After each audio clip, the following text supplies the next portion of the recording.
en todo sistema democrático, ¿no? El acto de la elección es no solamente el ejercicio del derecho al voto, sino también la expresión de las demandas, ¿no? La expresión de las demandas de la ciudadanía hacia la clase política, y eso es lo que hace que se canalice, digamos, a través de la expresión de la voluntad popular esas principales demandas, y no solamente en términos de quién resulta ganador, sino también de cómo queda posicionado todo el arco político, digamos, las adhesiones que logra cada una de las fuerzas en cada una de esas elecciones, porque representan justamente demandas agregadas de la ciudadanía. Y a veces, Miguel, cuesta entender, hoy, para poner nomás en ejemplo, ¿no?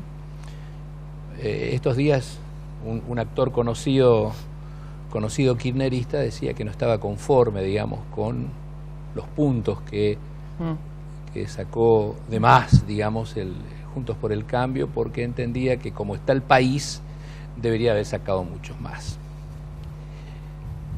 Pero entrando puntualmente o primariamente en Misiones, que se dio un fenómeno extraordinario, y más aún en la capital, ¿no?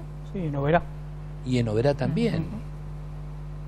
Y bueno, y en mi pueblo, en Montecarlo también, digamos, ¿no? ¿Por qué se da eso?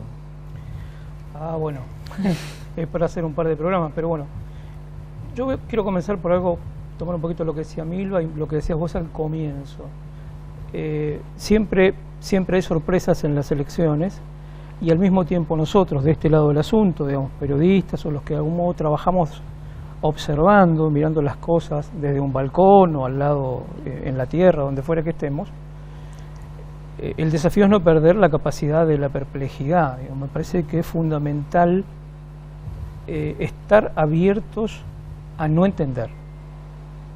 Eso es lo primero que hay que hacer. Por eso entiendo perfectamente esto que decías, este actor que dice, bueno, no estoy conforme. Eso es una manera de decir no entiendo.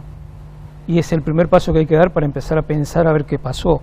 Y yendo puntualmente a la pregunta, me parece que hay varias explicaciones concurrentes. Nunca me pareció bueno quedarnos con una sola manera de explicar el asunto, una sola variable para la complejidad del problema. Podríamos decir, bueno, hay un crecimiento del antiperonismo, es en parte verdad, sobre todo en las grandes ciudades, es en parte verdad, pero también ha habido mesas en barrios enormemente pauperizados, humildes, alejados del centro, con una población extremadamente vulnerable, mesas donde ganó Juntos por el Cambio.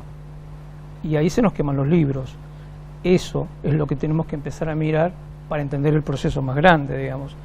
Entonces hay que poner en la coctelera la influencia o cierta influencia de las iglesias evangélicas, pero si eso fuera totalmente cierto y fuera la única verdad, la Renovación tendría que haber sacado más votos, porque tiene empresarios periodísticos que son a la vez pastores.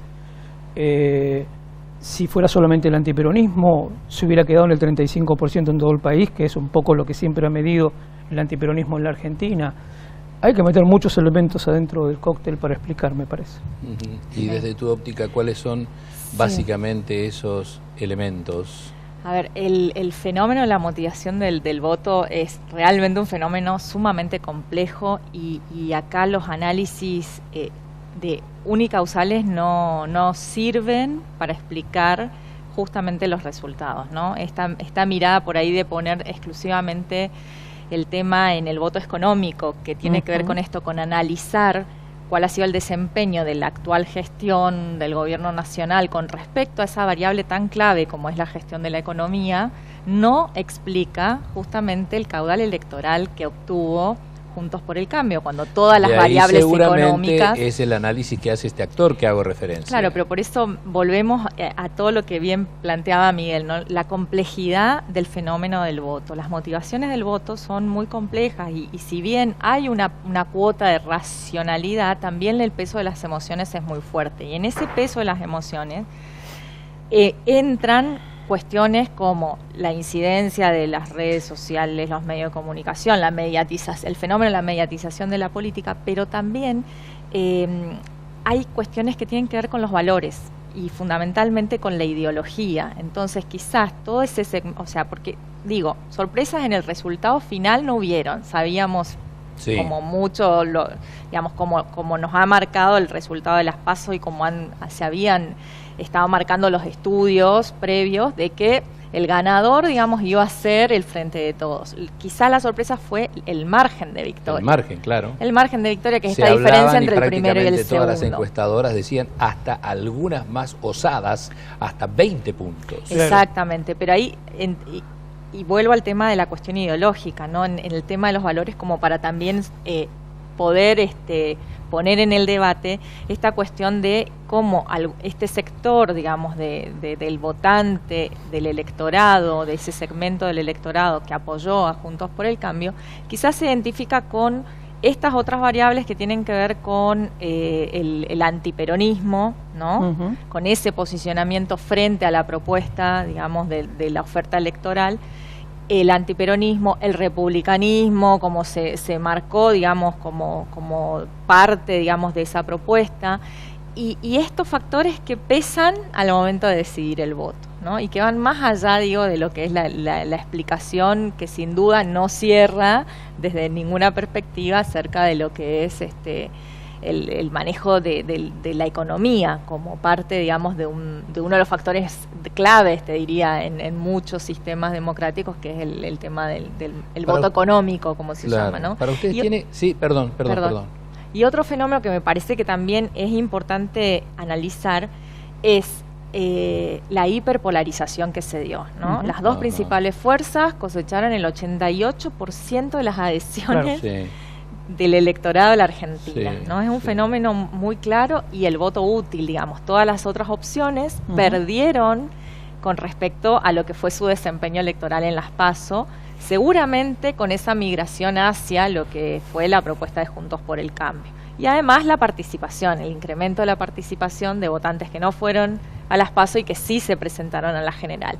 No tanto como quizás el Frente Juntos por el Cambio hubiera querido, ¿no? Yo ahí le pondría un datito más, y me resisto a utilizar la palabra folclore, porque bueno, estudié antropología y sé lo que significa de verdad la palabra folclore, cuando se habla de estas trapisondas ilegales que son muy habituales en todas las elecciones, que es partido que no tiene fiscales, partido que le roban los votos. Entonces, mirando un poco los resultados generales, que la mitad de los votantes que obtuvo Del Caño en la elección anterior se pasaran casi automáticamente a Juntos por el Cambio, no me cierra. O sea, un trotskista votando a Macri no me cierra. Entonces, bueno, me parece que hay un tema ahí que resolver. Obviamente que es un componente más de la matriz de análisis compleja que tenemos que utilizar. Entonces, todas estas cosas concurren en el resultado numérico. Ahora hay otro resultado que hay que analizar, que es un poco lo que decía Milva recién. Hay una franca derechización de un sector muy importante de la Argentina. Ahora, ese no es un fenómeno argentino solamente, sino quien me explica Bolsonaro, quien me explica Piñera en Chile, la creciente oposición a Evo Morales a pesar de los éxitos económicos y sociales del gobierno de Evo a lo largo de estos años, que tiene un epicentro también muy marcado en un sector muy polarizado de la sociedad boliviana, como es Santa Cruz de la Sierra, la situación en Colombia, ¿no? Es decir, hay un contexto internacional donde nos obligan a meternos adentro de nuestro hogar y el mundo se restringe a las cuatro paredes y al micromundo de la familia, y ya entonces cuestiones como la empatía y la solidaridad cuestan más. O sea, todo eso hay que meterlo también adentro de la misma coctelera del análisis. No estamos solos en el planeta, no estamos aislados. En Uruguay el Frente Amplio está por perder las elecciones, porque la derecha se va a unir, aunque haya perdido en primera instancia. En noviembre es muy difícil que el Frente Amplio gane. Entonces vuelvo al primer punto del asunto. Se me ocurre que hasta ahora las explicaciones que hemos estado obteniendo, obviamente es muy fresco el asunto, ¿no? Cuando esté el escrutinio definitivo, me parece que muchas cosas nos van a quedar un poquito más claras, pero emergen varias cosas a mirar. Hay una derechización creciente de la sociedad argentina, o sea, la apuesta que Durán Barba hizo a hacer evidente una brecha y trabajar sobre esa y construir una muralla bien sólida, mediáticamente asistida en esa brecha, le dio un resultado que incluso fue más allá de lo que ellos mismos esperaban. Y lo otro es el cambio de estrategia de Macri.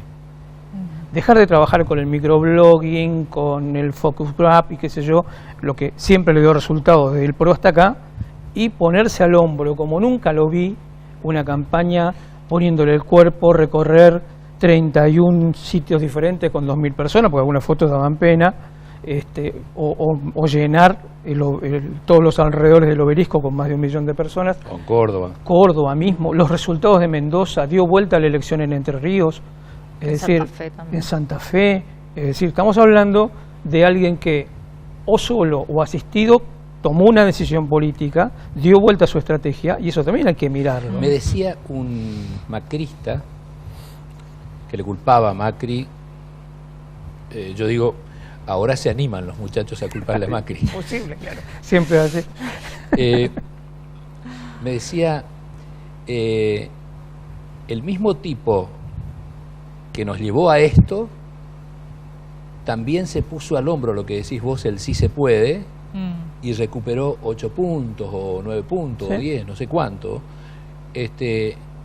¿Cómo es esto? ¿Cómo es la política que hasta misteriosa, digamos, ¿no? Porque esto me decía, el mismo tipo que nos llevó a que estemos hoy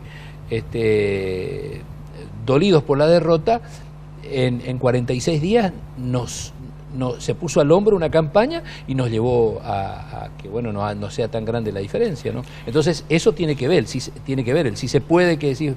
haces referencia, algo tuvo que ver también. Sí, fue sin duda ese cambio, ese giro de timón y la territorialización de la campaña, de hacerlo en territorio, de pasar, digamos, a todo lo que ya lo habían, digamos, que no les dio resultado en las PASO, digamos, porque de alguna manera hay muchos del espacio que hoy se están cuestionando de que por qué no pusieron quizás tanto empeño en lograr un mejor resultado en las PASO, pero sin dudas ese giro hizo que quizás hasta aún en las plazas en las que no estaban lo suficientemente llenas, pero que apelaban a la amplificación de ese mensaje, ¿no? Sí. De decir, estamos presentes y el sí se puede como gran bandera, digamos, de que sí se puede revertir, porque digamos, más allá de que racionalmente no daban los números, era un eslogan que movilizaba y motorizó justamente a ese segmento del electorado menos politizado, menos comprometido con la política, y que quizás ahí es donde pregnó ese mensaje más claro, más de movilizarlo para que pueda ir a votar frente a un peronismo unido que realmente logró, digamos, un caudal tan importante en las PASO. Y bueno, ¿no? Y después la incorporación de Massa a Juntos por el Cambio. Bien. Juntos por el Cambio, Frente de Todos. Frente de Todos, sí. ¿Tiene algo que ver? Vos sabés que ponele 7, 8 meses, siempre hablamos con amigos periodistas, algunos de ellos más jóvenes, y yo era el que predicaba que difícilmente el PJ se uniera, precisamente por la figura de Massa, o después la aparición de La Baña, la famosa ancha avenida del medio, que parecía tener algún sentido, hace 7, 8 meses atrás todavía. Entonces pensé, no van a llegar a tiempo, no les va a dar el tiempo. Bueno, me equivoqué, y me parece que está bueno también eso, por eso decía que está bueno por ahí equivocarse feo en estas cosas. El PJ, con esta elección, tiene que tomar nota que si no se une, la próxima elección de medio término que tengamos, no le van a ganar a Macri. Porque hay una cosa que demostró Macri también, tiene un 30 y pico % de núcleo duro irreductible. Sí. Entonces a partir de ahí puede construir, y desde la oposición va a ser más sencillo construir. Sí, porque no tiene desgaste primariamente. Exactamente, su gobierno fue apenas de 4 años además, y nosotros tenemos una memoria muy corta, sí, para el tema de las culpas. Sí, ahí en ese punto me parece interesante marcar el tema de el no desdoblamiento de la elección en la provincia de Buenos Aires. Bien. Yo creo que ese fue un factor que justamente marcó el camino de la unificación del peronismo. Sí, ahí se dieron cuenta, ¿no? Ahí fue, porque quizás, obviamente que es no tiene mucho sentido por ahí hacer análisis en claro. ese, pero seguramente si no se desdoblaba las elecciones en la provincia de Buenos Aires, el peronismo no iba a tener tiempo de llegar a la unificación. Ese era el tema, no iban a tener tiempo y obviamente que Axel Kicillof no hubiera obtenido, digamos, ese caudal electoral que obtuvo, ¿no es cierto? Sí. Entonces me parece también que es un punto clave, O sea, que fue un error de estrategia política. Totalmente. Ahora, ¿no? Macri hizo la de Kicillof. Solo que Kicillof lo desarrolló a lo largo de toda la campaña y Macri lo hizo los últimos 20 días. Pero fíjate los resultados. Es decir, en tiempos de las comunicaciones electrónicas, el cuerpo es el que define. Sí. La política de territorio es irreemplazable. Pero qué interesante esta frase de que seguramente ya lo habrá tomado la producción de Miguel. En tiempo de las comunicaciones electrónicas, estoy haciendo como hace Fantino, es el pueblo el que decide, el cuerpo el que decide. Qué interesante, qué importante esto. Lo único que faltaba que diga pará. Ah, sí. Porque me da la impresión de que seguimos necesitando en algún punto el cara a cara, de poder ver al otro, de poder sentirlo. Esto que decía tan claramente Milva al comienzo. A veces uno decide el voto a último momento porque, bueno, mi vieja era peronista, entonces yo voto. O no me gustó que en el debate Aníbal hiciera referencia al fallecido padre de Macri, y yo lo iba a votar a él, pero lo voto al otro. Cosas como esas a veces definen el cambio de decisión en el último minuto, cuando el voto entra en la urna. Así que, por eso digo, esto es tan complejo, tan maravillosamente complejo. Ahora, volviendo a lo de Buenos Aires, ¿no vaticinan o no piensan o no analizan ustedes de que se pueda ir del PRO o de Juntos por el Cambio Vidal? Bueno, la están acosando mucho en estas últimas horas, está siendo muy cuestionada, y alguno que otro ha insinuado que la derrota es por su culpa. Lo mismo que en la derrota de 2015 del PJ, Buenos Aires fue un poco el chivo expiatorio. No es del todo inapropiado pensar algo como eso cuando concentra el 48% de la población de la Argentina. Pero no se le puede echar la culpa. Pero aparte, si vamos al caso, igualmente, ella es la víctima. Claro, sí, por lo que acaba de decir Milva, sí, exactamente. Sí, digo, si pensamos, pareciera muy lejos, ¿no? Pero realmente fue parte de todo este proceso de cómo se fue conformando la oferta electoral hasta llegar a las PASO y a las elecciones generales. Pero digo, también fue importante la cantidad de votos que obtuvo Juntos por el Cambio con la candidatura para la reelección de María Eugenia.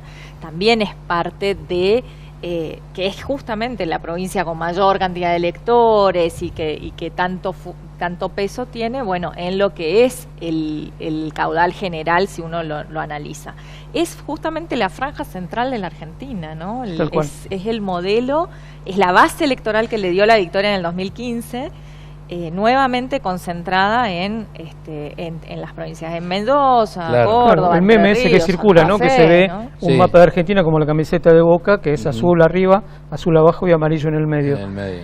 Esa es la explicación sociológicamente tradicional. El marxismo diría, bueno, esto está definido claramente porque son, y tiene razón, no digo que esté equivocado, porque es un factor importante de explicación, no el único. Y con respecto a lo que decía Milva más temprano, cualquiera que haya boxeado alguna vez sabe que el boxeador más peligroso es el que está groggy, el que está a punto de ser noqueado, ¿no? Entonces se confiaron, ese también es un factor. Nunca, jamás, aquel que hace política y no se desconcentra nunca lo sabe, hay que confiarse. Ahora, le pasó eso a la Renovación. Quiero volver a Misiones, quiero volver a Posadas, quiero hablar de la Renovación, pero quiero hablar también del PRO, de ese fenómeno que ocurrió en la ciudad de Posadas. Parece que no se vio una gran campaña, una gran militancia del PRO para obtener este resultado. No. Y a mí me llamaba la atención que no hubiera, porque medios no le faltaban. ¿Por dónde pasó? Me parece que los sectores urbanos de las grandes ciudades están muy atentos, y eso algún sociólogo tiene que haber hecho algún estudio, yo no tuve acceso, pero habría que investigarlo, que les informó, bueno, no se molesten tanto, porque acá la gente está mirando Canal 13, Canal 11, Canal 9, TN, C5N, etcétera, y ahí está buena parte del debate que va a tomar cuerpo acá. Después está esto otro sociológico tradicional, que digo, los sectores de clase media son tradicionalmente antiperonistas. Posada, antes de todo este fenómeno de la renovación, tenía entre un 48 y un 51% de voto radical. No hay que olvidarse de ese detalle, nunca.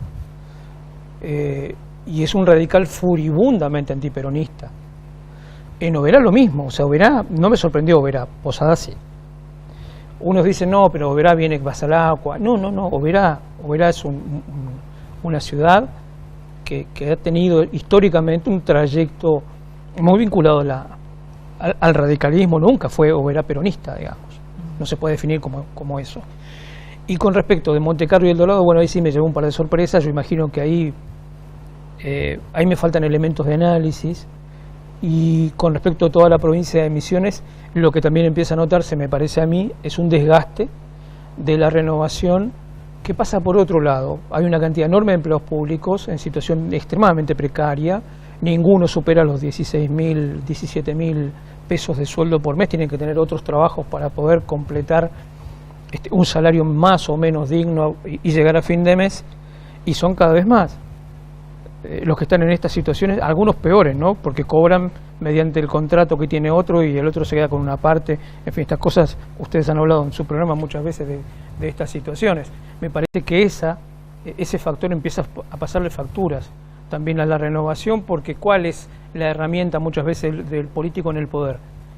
Tranquilo, ya te va a tocar a vos. Claro. Y no te toca nunca.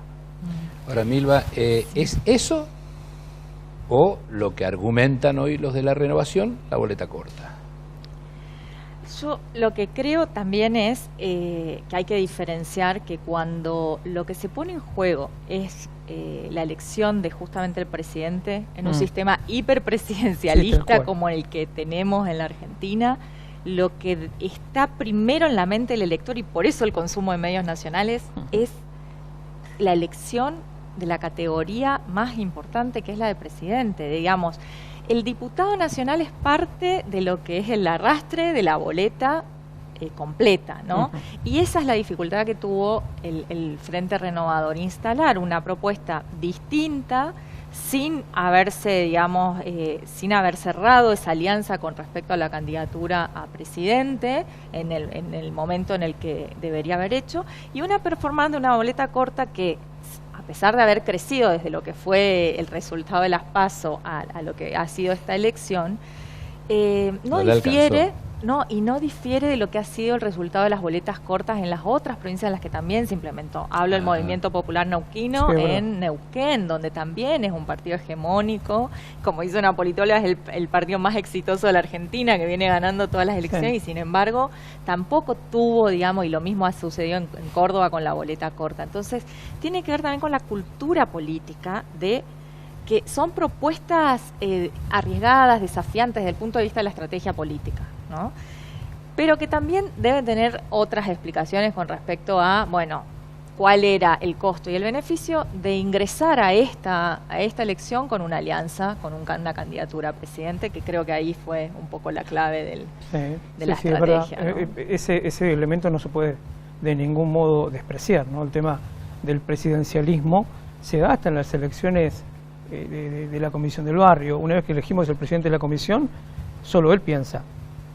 Y ese es un tema. Ahora, va a ser importante, por último, Milva y Miguel, va a ser muy importante observar cómo transcurren estos 2 años, ¿no? Y las elecciones de medio término del 2021 va a ser elemental para ver cómo progresaron ambos sectores y cuál es la mirada de la sociedad hacia ambos sectores. Me refiero principalmente a los que hoy polarizaron o que el domingo polarizaron las elecciones. Sí, desafíos muy grandes. Primero, un Congreso dividido, que también eso va a ser importante ver, digamos, cómo funciona ahí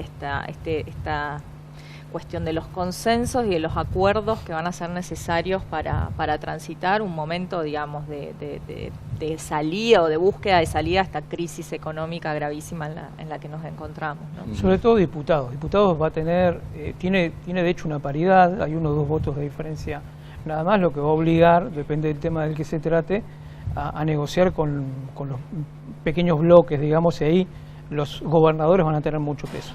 En el Senado la cosa está más tranquila para el futuro gobierno, porque tiene casi quórum propio. Pero me parece que lo más peligroso en realidad son los 32.000 millones de dólares de vencimientos que tenemos en el primer semestre. Si Aníbal Fernández no es exitoso en el proceso... Alberto, dije Aníbal, perdón. Alberto Fernández, gracias. No es exitoso en el proceso de renegociación de la deuda, bueno, la vamos a tener complicada, no él, todos nosotros. Todos nosotros. Creo que la famosa pesada herencia, esta vez sí es muy pesada. Por último, ¿creen ustedes que va a ser una transición civilizada?